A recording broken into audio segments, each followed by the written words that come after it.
फल है। तो गुरु की वास्तविक दया भक्ति रूपी फल से हमको मिल जाए तो हम खुद ही पारस हो जाएंगे। हमें किसी धातु को सोना बनाने की क्या आवश्यकता है। जब हम खुद पारस हो जाएंगे तो हमारी अपनी कीमत होगी।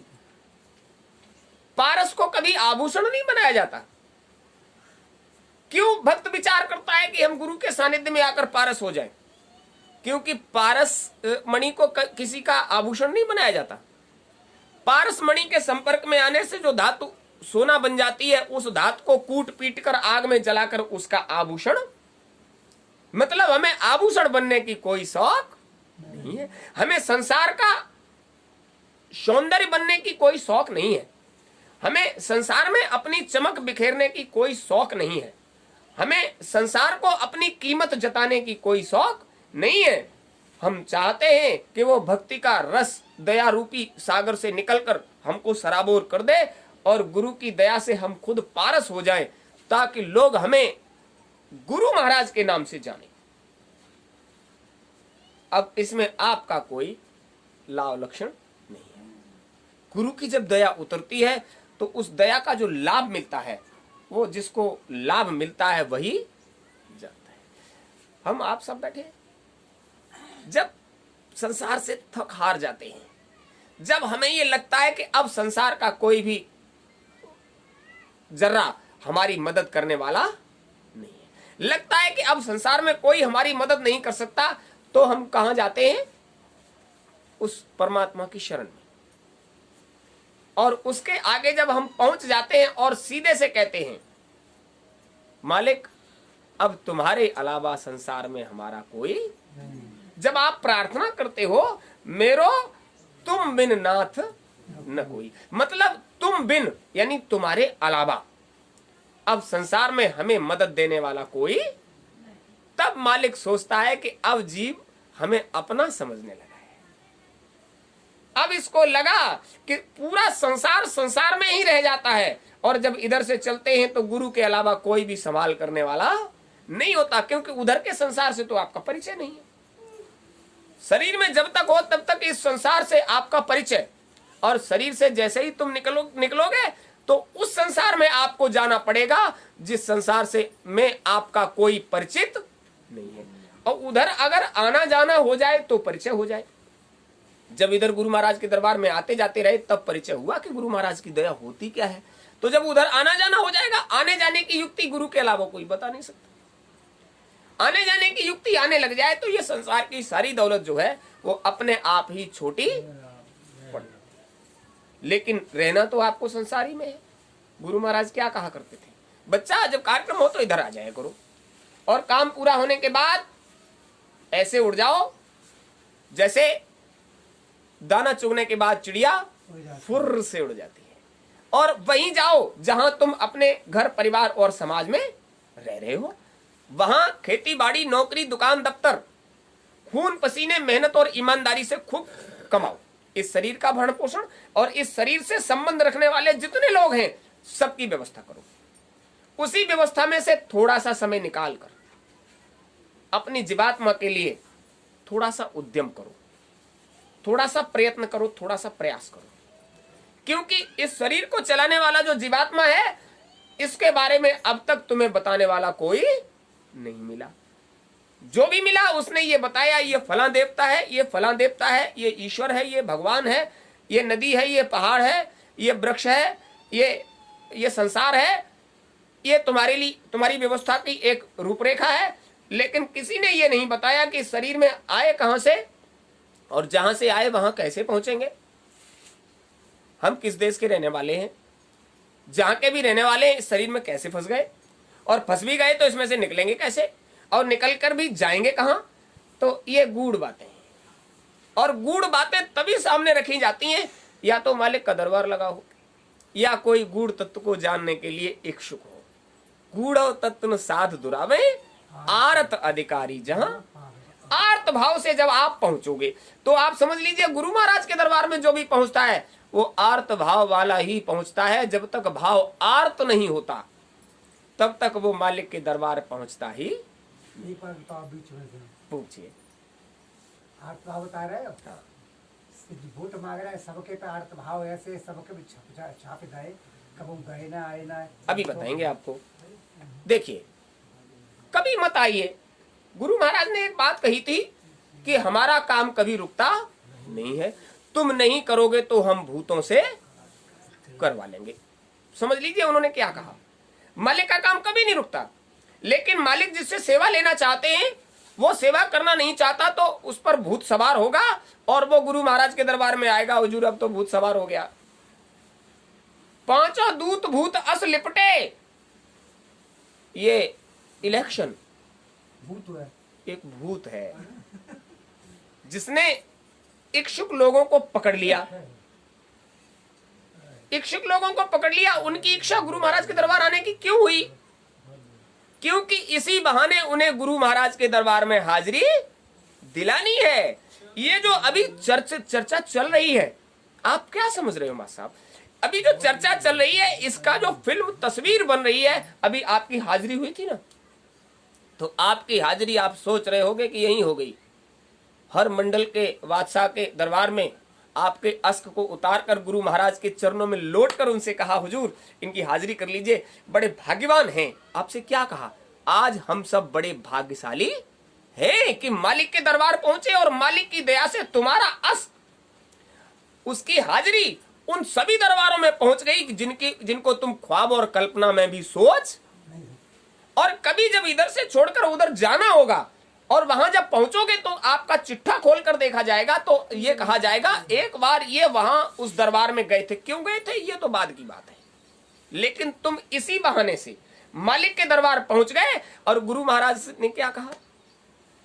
गुरु महाराज ने कहा, हम किसी का एक प्याला काढ़ा भी अपने सर पर नहीं रखते, जो करेगा उसको उसका फल जरूर मिलेगा। अब गुरु महाराज ने क्या भाव भरा? बच्चा हमारे पास किसी भी तरह से आया। गुरु महाराज ने जब यज्ञ किया था निगोआ में, तो लोगों ने पूछा था, हुजूर संतमत में यज्ञ कहाँ है?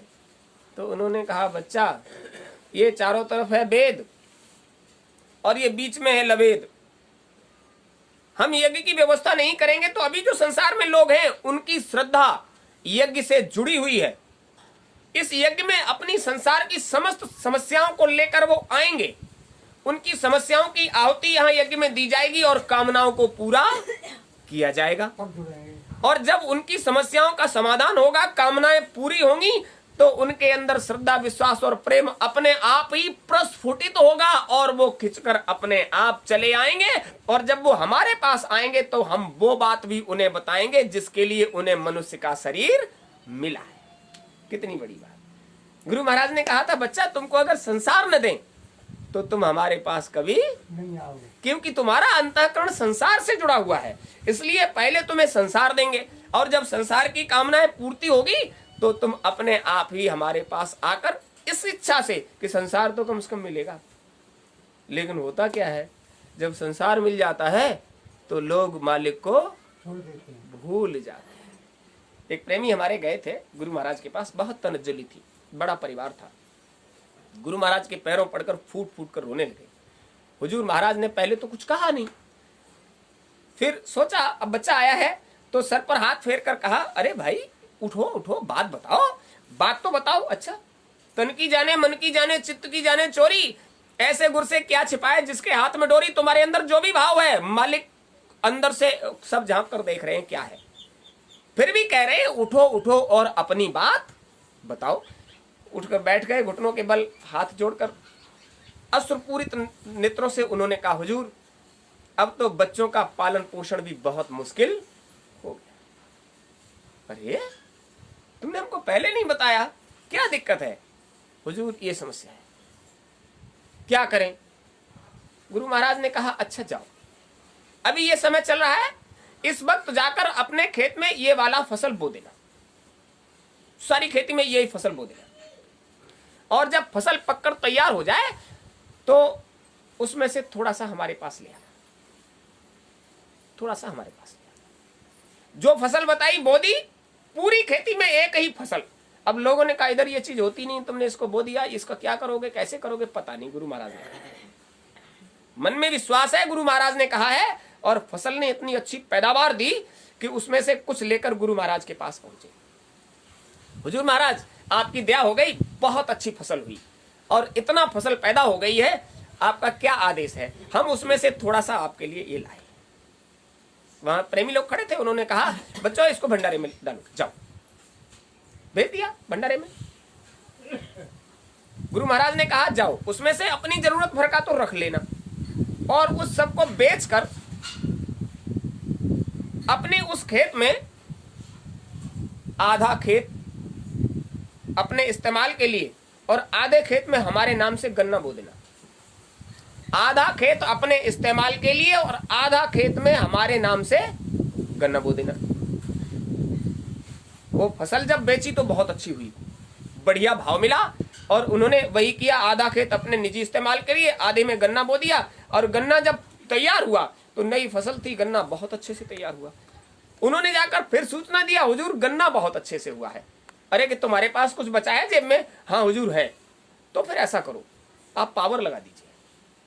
गुरु महाराज की मौज, पावर लगवा दिया। उस गन्ने का पिराई किया, फिर गन्ना खरीद कर पिराई किया, खूब बढ़िया से गुड़ बनाया और बहुत अच्छे भाव में बिकने लगा। इतना अच्छा मुनाफा हुआ कि उन्होंने एक 4 पहिया गाड़ी गुरु महाराज से बिना पूछे ही ले ली। वो डीसीएम जो होता है उसको लेकर वो गुरु महाराज के पास गए और अच्छी सी सेवा ले गए। और वहां जब पहुंचे तो गुरु महाराज के हाथ में चाबी देकर बोले, हुजूर हमने ये गाड़ी ले ली। कौन सा है? तो दिखाया, वो खड़ी है। अच्छा ये डीसीएम जैसा है, वहां ये ले लिया। अरे बहुत अच्छा, क्या करते हो इससे?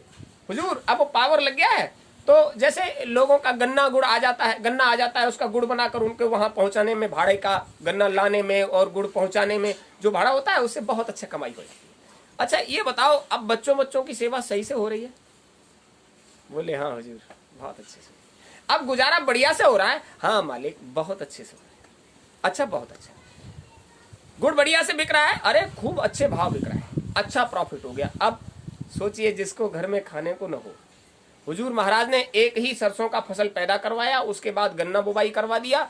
गन्ना बुवाई के बाद आधे में तुम अपने परिवार का भरण पोषण करो, आधे में गन्ने से, और इतना प्रॉफिट हुआ कि खरीद कर गन्ना फिर गुड़ बनाकर और गाड़ी ले ली, दूसरी गाड़ी ले ली, 2 गाड़ियां हो गई। अब इतना बड़ा काम कर लिया कि फिर उधर आश्रम की तरफ जाने का मौका ही वर्ष भर हो गई, सारे कार्यक्रम हो गए और उधर नहीं पहुंच पाए। तो गुरु महाराज ने आने वाले प्रेमियों से पूछा, बच्चा वो फलाने दास आते थे, वो क्या हो गया? हुजूर इतना काम हो गया है उनके पास, अब तो कई गाड़ियां हैं और इतना बड़ा काम हो गया है, वो इधर नहीं आ पाते। उन्होंने कहा उसको बता देना इधर आ जाया करे कभी कभी, और जो मालिक की मौज हो गई है उसमें से थोड़ा बहुत सेवा भंडारे में कुछ पहुंचा दिया करे, वो ऐसे उसको कैसे पच जाएगा? प्रेमियों ने जाकर कहा, हुजूर महाराज कह रहे थे ऐसे नहीं पच जाएगा, उनका दिया सब कुछ है। जब तुम भूखों मर रहे थे, पैरों पड़े थे, मालिक की दया हो गई, आज सेठ हो गए, तो उधर जाना तुमने छोड़ दिया। अरे बिल्कुल जाएंगे, क्या बताएं, इतना अब व्यापार इतना बड़ा हो गया है, समय नहीं मिलता। 2 वर्ष हो गए और हुजूर महाराज को न दर्शन देना और न दर्शन लेना। गुरु महाराज ने कहा, अरे वो बच्चा भूल गया, अब उसको मालिक की दया हो गई तो अब वो हमको भूल गया और वो इधर आता नहीं। गुरु महाराज ने कई खबरें भेजी, उनको समय नहीं मिला। अचानक से क्या हुआ, गुड़ भरकर गाड़ी जा रही थी और रास्ते में उसका एक्सीडेंट, उसमें कई लोगों का मामला गड़बड़ हो गया और वो इतना बड़ा झंत लगा कि वो जो व्यापार था वो धीरे धीरे ठप। और जब कुछ भी नहीं रहा तो गुरु महाराज के पैरों जाकर पड़ गए। हुजूर महाराज ने कहा, कौन हो भाई, हम तुमको पहचानते नहीं। रोकर कहा, हुजूर आपने हमें सब कुछ दिया और उस संसार की माया में हमें ऐसे लिपट गए कि हमने आपको भुला दिया। आपको भुला देने की सजा हमको मिल चुकी है हुजूर, अब किसी तरह से गाड़ी को लाइन पर ले आइए। बोले, बच्चा हमने तो तुमको सूचना भी बहुत किया, बहुत खबर भेजा, तुम इधर आए नहीं। आप समझ लीजिए, मालिक की दया जब उतरती है तो कोई ठिकाना नहीं कि वो दया की बरसात कब कैसे कहां हो जाए। लेकिन इस माया जाल से निकलकर थोड़ा सा समय मालिक के लिए निकालो। 3 ही काम गुरु महाराज बताते हैं, आपको सत्संग सुनना है, सेवा करना है और साधन भजन करना है, जितना आपकी सामर्थ्य हो उतना। सत्संग सुनना है मतलब जब आप सुनोगे तो आपको लगेगा कि मालिक की दया उतरती है, उसका लाभ कैसे मिलता है। लाभ मिलेगा तो आपको लगेगा कि हमको बताया था मालिक की दया का लाभ ऐसे मिलता है। सेवा करना ऐसे मतलब है आप तन से, मन से, धन से किसी भी तरह से करोगे। संसार में तीनों चीजें गुरु महाराज की दी हुई हैं। आपके अंदर जो अंतःकरण है, मन, बुद्धि, चित्त, अहंकार, मालिक की दया से ही इस योग्य है कि आप संसार में सारी व्यवस्था कर रहे हो। आपका तन इस योग्य है कि आप संसार में सारी व्यवस्था कर रहे हो। आपके पास धन इतना है कि तुम अपनी सारी व्यवस्था कर रहे हो, ये सब मालिक का दिया हुआ है। उसमें से थोड़ा बहुत मालिक के लिए भी कर लिया करो, ताकि आपका तन, मन, धन सब शुद्ध बना रहे। और जब तक शुद्ध नहीं होगा तन, मन, धन, तब तक मालिक उसे स्वीकार नहीं। तो छोटी सी बात है। आज ये देवियां आ गई थी अचानक से, ये इलेक्शन वाला, उन्होंने भी सवाल रख दिया कि वो हमारे यहाँ डॉक्टर साहब हैं, उन्होंने कहा हुजूर महाराज से हमारी प्रार्थना कर लेना। ऐसे भी लोग हैं जो डाक से प्रार्थना करवा देते हैं, डाक में डालकर प्रार्थना कर लेते हैं। अम्मा आप जा रही हो, हमारी भी तो अम्मा हो, तो गुरु महाराज से हमारी भी प्रार्थना कर देना। मतलब ये डाक प्रार्थना हो गई, डाक से प्रार्थना करना, वो डाक प्रार्थना है।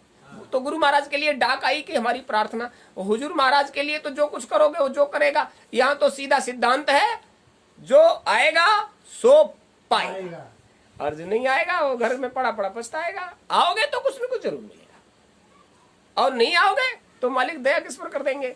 यहाँ दया का मतलब होता है जब आपकी हाजिरी होती है ना, तो गुरु महाराज की नजरों से नजर लगकर उनसे अश्क उतरवाते हैं, हुजूर ऐसी पावर दे दो कि इन सब की तस्वीर जो आपके दरबार में वहां हाजिर नाजिर हो जाए। क्योंकि आप इधर परिदृश्य में तो लोगों को समझ में नहीं आओगे, क्योंकि अंतर का मामला है। ये बाहर की आंखें तो खुली हैं, अंतर की आंख पर जाला मारा है तो दिखाई नहीं देता। तो इनका चित्र ही आपके यहाँ पहुंच जाएगा तो हाजिरी लग जाएगी, तो इन पर दया आपकी बनी रहेगी। तो बहुत बड़ी, बहुत अच्छी बात है। होता क्या है, दया होती है, उसकी कोई कीमत नहीं होती। उसकी मतलब डाक सेवा का कीमत होती है। डाक सेवा, सूचना आपने किया, इसका मतलब है कि संदेशा आया है, लाभ मिलेगा तब आओगे तो फटकार खाओगे। जैसे रात में सपना देखा